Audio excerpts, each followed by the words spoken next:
You mentioned that Sean Taylor's death was something that really flipped a switch for For you. sure.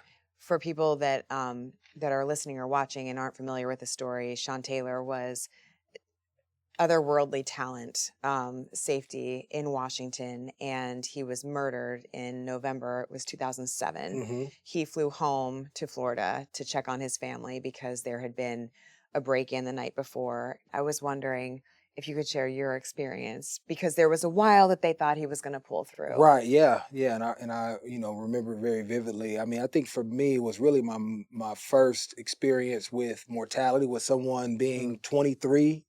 Right. You're not thinking about death. You kind of in this moment. And as I reflect where I was at in that time, as far as who I was, I was in the NFL playing, making money, and I was unhappy. Um, and I had already started seeing those guys' names that I mentioned earlier, James Thrash, Ronaldo Wynn, the Christian men on our team. Something was different about them. And that experience for me, the blessing is that I ended up surrendering my life because of what Sean was going through as well. He was going through a shift. He had his perspective of what people may have thought of who he was. I think because a year before, what happened in the playoff game in Tampa Bay, but he was going through this transition with Pastor Brett and just the people in his lives of maturing, figuring out who he was in Christ, what that meant. He had become a Ben father. had become a father, right? Right.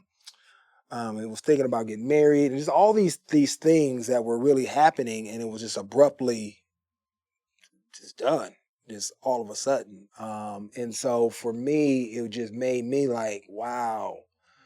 I saw myself in him because I was him. I wasn't, a first rounder, but I was playing. And so the relationship of me seeing him every day, the guy he was, it just really impacted me so deeply. At the end of that year, I decided to give my life to Christ as well.